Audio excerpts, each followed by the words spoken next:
Fallout. Никогда не меняется. Наступил конец света, как мы и предсказывали. Хотел бы я это сказать, конечно же, но, увы, это не так. Серия игр Fallout давно уже отошла от концепции хорошей проработанной RPG игры, хоть и в изометрии и пикселях. Отошла в сторону экшена и модели развлеки себя сам. Но судить, конечно же, не мне. Разработчикам и комьюнити все же виднее. Ну а сегодня я, как бравый олдфак, расскажу вам о лучшей RPG в истории, в принципе. Ну, по моему сугубо личному мнению. Итак, давайте же погрузимся в мир пикселей и отыгрыша роли. Погнали!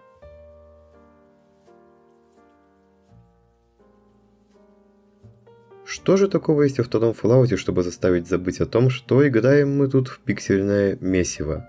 Это сюжет, лор и какой-никакой ролплей. Да, представьте себе, я говорю абсолютно серьезно. Тогда умели делать хороший сюжет в играх, несмотря на графику. Да и вообще, какая разница, какая тут графика, пиксели или же 3D модели? В конце концов, главное то, что в это интересно играть. И Fallout 2 в этом плане меня вообще ни разу не разочаровал. Почему так? Что такого в сюжете Fallout и его геймплее? Начнем с того, что Fallout можно проходить очень много раз, и каждое прохождение будет не похоже на предыдущее. Здесь имеется сразу несколько вариантов решения какой-либо проблемы, и до каждого из них вы должны додуматься сами. В принципе, игру можно вообще проходить никого не убив, или же наоборот аннигилируя все живое на своем пути. Ну, в случае, если у вас это получится, конечно же. Это является и плюсом, и минусом игры. Почему это является минусом? Потому что современному игроку, который не привык к подобному, будет довольно сложно. Хотя я-то вписался в принципе, а я нифига не олдфак на самом деле. Господи, я когда родился-то? Эта игра старше меня. А в плюс игре это идет просто потому, что, опять же повторяюсь, каждое прохождение не похоже на предыдущее. Можно проходить одно и то же абсолютно разными способами, и каждый раз завершать этот квест иначе. Сие весьма и весьма интересно. Плюс ко всему создает простор для отыгрывания какой-то роли, которую вы сами на себя возьмете при создании персонажа. Кстати, об этом. Система Special, которая отвечает за разные параметры вашего персонажа, в старых и новых Fallout'ах работает абсолютно по-разному. Особенно бесполезно все это становится в четвертой части серии, где все эти параметры влияют только на вашу прокачку и не более. Плюс ко всему вспоминаем о том, что в третьем и четвертом Fallout все это можно как-то изменять, добавить себе силы, ловкости, восприятия и так далее. Особенно странно на этом фоне выглядят показатели интеллекта и удачи. Но да ладно, опустим это, сейчас мы говорим все-таки о старых частях серии. Так вот, здесь каждая циферка важна и будет влиять на ваш игровой процесс. Допустим, что самое известное и уже разлетелось на мемы, в первом и втором Fallout можно создать абсолютного кретина. Я горжусь тобой, избранный. Тебе пришлось многое преодолеть, а теперь тебе нужно найти убежище 13. Убежище 13. Принеси домой Гек. Гек. Вот тебе блестящая бутылочка. Это нам Вик дал. Вик, он торговец из Кламата. Кламат. Иди к Вику. Найди убежище 13. Найди Гек. Возвращайся домой. Постарайся, дитя. Найди Вика в Каламате. Мы надеемся на тебя. Приветствую, избранный. Отчего земля у меня под ногами потеплела при твоем приближении? Да благословят тебя духи, ибо ты истинное дитя природы.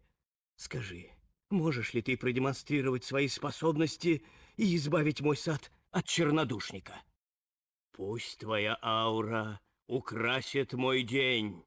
Подойди к моей двери, когда закончишь, и я дам тебе кое-что хорошее. Также во втором Fallout есть такая штука, как возможность стать актером в фильмах, таких вот интересных, веселых, задорных. И, собственно, чтобы персонаж мог сниматься в таком, он должен соответствовать кое-каким критериям. Короче говоря, от наших показателей Special зависит то, как мы будем играть в дальнейшем.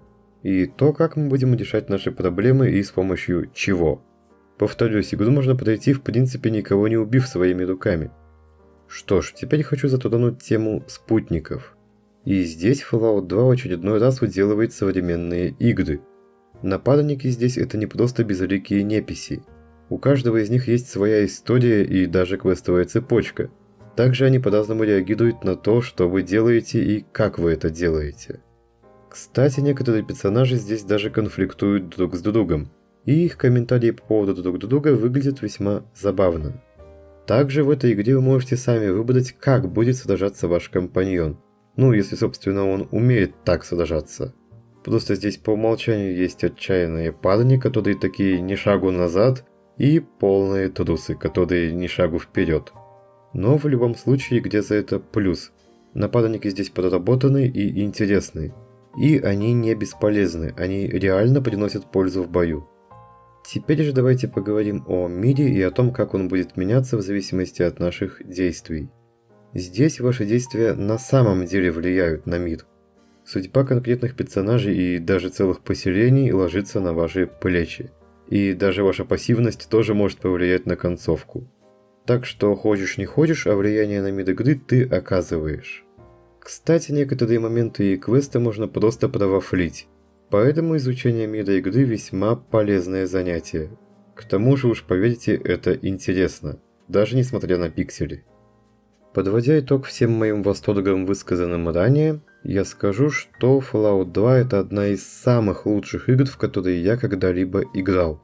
Стоит втянуться в игровой процесс, и ты уже не видишь в этих самых пикселях пиксели. Ты видишь здесь персонажей, города и поселения. И все это дополнено атмосферой мира, который пережил ядерную войну.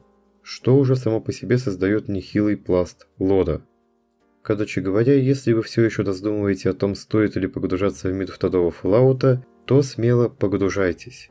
И никакие баги, ошибки и пиксели не должны портить вашего впечатления. Потому как положительных аспектов в игре куда больше. Из минусов тут разве что модальное устаревание и техническая часть. Но все это можно списать на время. В конце концов, тогда все было по-другому.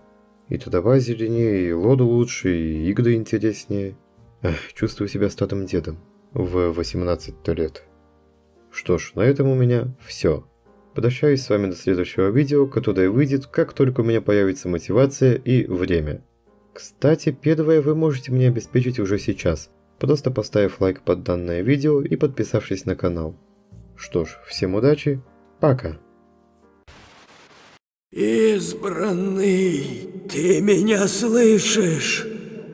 Чего, блядь? Деревня умирает, и все наше будущее умирает вместе с ней. Ну и ладно.